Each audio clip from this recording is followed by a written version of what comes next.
Hello students, good morning to all of you. Class 12th chemistry. Last lecture में आप लोगों ने देखा था, हम लोगों ने मोलर कंडक्टेंस के बारे में, इक्विवेलेंट कंडक्टेंस के बारे में और दो तीन न्यूमेरिकल्स देखे थे। ये फर्स्ट न्यूमेरिकल था हमारा जिसमें हमने सेल कांस्टेंट निकाला था। फिर हमने सेकंड वाले में इक्विवेलेंट कंडक्टेंस निकाली थी और थर्ड वन के अंदर हमें मोलर कंडक्टेंस निकालनी थी। ठीक है, तो यहाँ तक का हमारा काम हुआ था। अब देखते हैं हम लास्ट न्यूमेरिकल। ये लास्ट न्यूमेरिकल में बोलता है the conductivity of 0.2 molar solution of KCl at 298 kelvin is 0.0248 siemens centimetre inverse. Calculate its molar conductance. तो हमें इसकी मोलर कंडक्टेंस निकालनी है।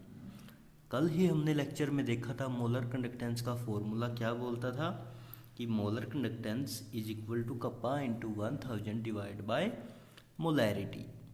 ठीक है, तो अब हम इक्वेशन में से सारी चीज़ उठाएंगे और फॉर्मूले के अंदर पुट करेंगे। अब देखिए इसने हमें कितने पॉइंट मोलर सॉल्यूशन है, 0.2 मोलर सॉल्यूशन। देखिए कैसे, पहले इसने क्या दिया कि KCl सॉल्यूशन की 298 पे कितनी है, 0.0248। तो ये हमने लिखा 0.0248। पॉइंट के बाद 4 हमारे पास नंबर है तो इनको हटाएंगे और नीचे कितने जीरो लगाएंगे, 4। उसके बाद है हमारे पास 1000। ये 1000 सेम लिखेंगे। नीचे है मोलैरिटी। मोलैरिटी कितनी है, 0.2 मैंने लिखा यहाँ पे 0.2। अब पॉइंट के बाद एक अक्षर है तो उसके नाम का ऊपर क्या लगा देंगे, 10। तो अब इधर भी हमारे पास 4 जीरो बन गई, इधर भी 4 जीरो, तो ये तो इक्वेशन पूरी ही कट गई। अब इधर क्या बच गया, 248 और इधर क्या है 2। तो जब इसको डिवाइड करेंगे तो दैट इज 124। तो ये क्या निकल के आ जाती है हमारे पास, मोलर कंडक्टेंस। ठीक है बच्चे, यहाँ तक। अब उसके बाद नेक्स्ट टॉपिक देखते हैं। नेक्स्ट टॉपिक है हमारा मोलर कंडक्टेंस वर्सेस कंसंट्रेशन। आप लोगों ने, हमने एक टॉपिक पढ़ा था जिसमें हमने फैक्टर अफेक्टिंग ऑफ कंडक्टेंस पढ़ा था कि कंडक्टेंस को कौन कौन से फैक्टर इफेक्ट करते हैं। तो उनमें एक टॉपिक हमारे पास आया था, point, that is effect of concentration. क्या था वो कि जितनी अगर कंसंट्रेशन किसी चीज़ की बढ़ जाएगी तो जो आयंस होंगे इलेक्ट्रोलाइट के वो आपस में मूव नहीं कर पाएंगे, और अगर वो मूव नहीं कर पाएंगे तो उतनी ही उनकी लो कंडक्टेंस होगी। ठीक है, उस चीज़ को ध्यान में रख के अब हम इसको प्रोसीड करते हैं।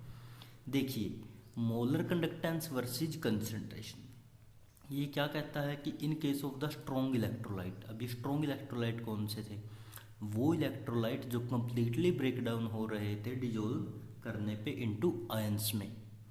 ठीक है, एग्जांपल्स देखते हैं। लाइक कौन कौन से एग्जांपल है हमारे पास, NaCl, KCl, NaNO3। ठीक है, तो कहता है ये जो एग्जांपल्स है स्ट्रॉन्ग इलेक्ट्रोलाइट्स की, वहाँ पे हमारे पास 3 चीज़ें होती है। कौन कौन सी 3 इंट्रैक्शंस होगी, कहता एक इंट्रैक्शन हो सकती है सोल्यूट और सोल्यूट के बीच। Second interaction that is solvent and solvent, and third and last that is solute and solvent. यानी कि वहाँ पे 3 टाइप्स की इंट्रैक्शंस होगी आयंस की। सोल्यूट सोल्यूट की हो सकती है, सोलवेंट सोलवेंट की हो सकती है और सोल्यूट सोलवेंट प्रेजेंट। ठीक है, आगे ये बोलता है कि due to the these interaction, कि इन तीनों टाइप की इंट्रैक्शन की वजह से आयंस आर नॉट फ्री, जो आयंस है वो फ्री नहीं होंगे टू मूव करने के लिए। So the conductance is very less. तो कंडक्टेंस क्या हो जाएगी, कहता कम हो जाएगी एट हाई कंसंट्रेशन। कब कम होगी, जब उनकी कंसंट्रेशन कैसी होगी, हाई कंसंट्रेशन। तो सिंपली इसने क्या बोला कि स्ट्रॉन्ग इलेक्ट्रोलाइट के केस में NaCl, KCl, NaNO3, वहाँ पे 3 टाइप की इंट्रैक्शन होगी। उन तीनों टाइप के इंट्रैक्शन की वजह से आयंस मूव नहीं कर पाएंगे, जिसकी वजह से कंडक्टेंस लो होगी एट हाई कंसंट्रेशन के ऊपर। ठीक है, अब आगे बोलता है कि when the solution is diluted. अब हमने सॉल्यूशन को क्या कर दिया, डाइल्यूट कर दिया, उसके अंदर और पानी डाल दिया। These interaction break and conductance increase. अब देखिए, पहले चीज़ कंसंट्रेशन थी बहुत, आयंस मूव नहीं कर रहे थे। अब हमने उसको डाइल्यूट बना दिया, उसके अंदर पानी डाल दिया, तो वो क्या होगी, एक टाइप से उसकी जो विस्कोसिटी थी वो कम हो गई। ठीक है, मतलब कि सोल्यूशन जो पहले गाढ़ा था अब पतला हो गया, एक टाइप से ऐसा बोल सकते हैं। तो अब जो आयंस थे वो क्या होंगे, दूर दूर होंगे। आयंस दूर दूर होंगे तो वो मूव कर पाएंगे, मूव कर पाएंगे तो इनकी जो कंडक्टेंस है वो क्या होगी, वो बढ़ जाएगी। ठीक है बच्चे, उसके बाद हम देखते हैं इसका ग्राफ। ग्राफ के अंदर देखिए इसमें क्या है, इधर हमने दो चीज़ों के बीच में ग्राफ बनेगा। इधर हमने लिया है वर्टिकल में मोलर कंडक्टेंस और इधर हमने लिया है कंसंट्रेशन। हमने डेफिनेशन में क्या बोला कि जितनी ज़्यादा कंसंट्रेशन होगी कंडक्टेंस उतनी कम होगी। ठीक है, क्योंकि हमें पता है फिर वो मूव्स नहीं कर पाएंगे। अब देखिए ग्राफ, ये 0.2 हमारे पास कंसंट्रेशन है, 0.2 के ऊपर हमारे पास जो कंडक्टेंस है वो हाईएस्ट वैल्यू पे है, यानी कि 100।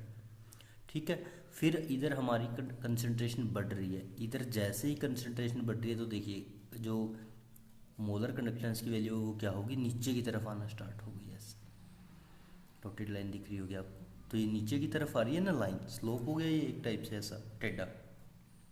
ठीक है बच्चे, या फिर अगर हम इसको दूसरे तरीके से देखें तो यहाँ पे एक हॉरिजॉन्टल लाइन ड्रॉ करेंगे वर्टिकल 100 वाली से मैच करके।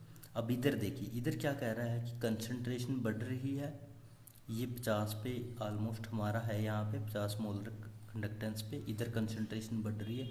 तो सिर्फ कंसंट्रेशन ही बढ़ रही है, क्या नहीं बढ़ रहा, वैल्यू किसकी, मोलर कंडक्टेंस की। तो यानी कि यहाँ से भी क्लियर क्या हो जाता है कि कंसंट्रेशन बढ़ने से जो मोलर कंडक्टेंस है वो क्या होगी, कम बढ़ेगी, यानी कि कंडक्टेंस बढ़ने से आयंस मूव नहीं कर पाएंगे। That is molar conductance versus concentration. Next आते हैं, चलिए नेक्स्ट है हमारे पास डिबे-हकल या फिर शुगर इक्वेशन।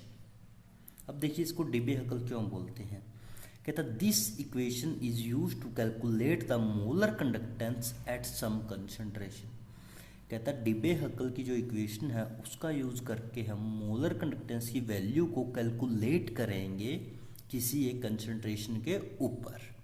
देखिए फॉर्मूला ये लिखा हमने lambda m, that is molar conductance, यही हमने कैलकुलेट करनी है। तो ये किसके इक्वल होगी हमारे पास, lambda m naught minus b root c.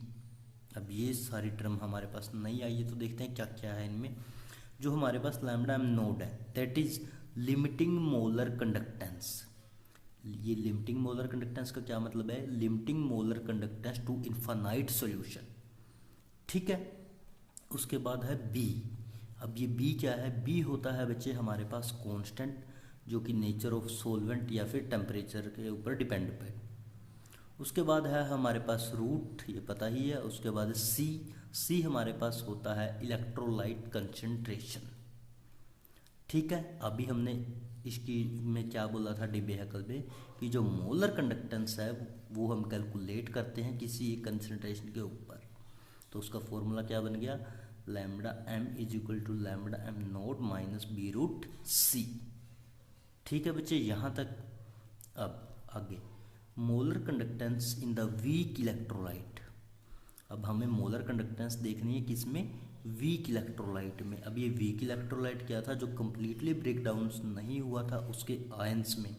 ठीक है, और अगर कम्प्लीटली ब्रेक डाउन नहीं हुआ उसके आयंस में तो आयंस मूव नहीं करेंगे और उनकी जो कंडक्टेंस है वो क्या होगी, कम होगी एज कंपेयर टू किससे, स्ट्रॉन्ग इलेक्ट्रोलाइट से। क्लियर।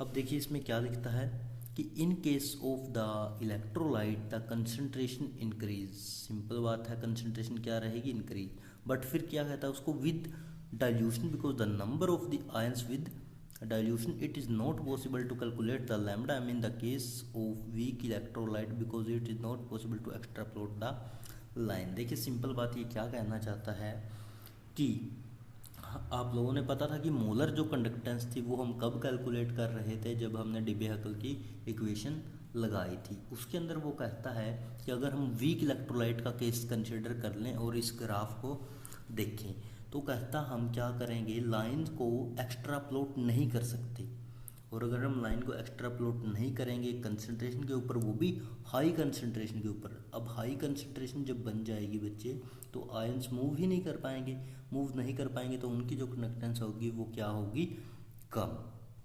ठीक है, ये केस बनते हैं हमारे पास मोलर कंडक्टेंस में और वीक इलेक्ट्रोलाइट या फिर डिब्बे हक्कल के अंदर। यहाँ तक हमारा होता है, आगे देखते हैं कल नेक्स्ट टॉपिक।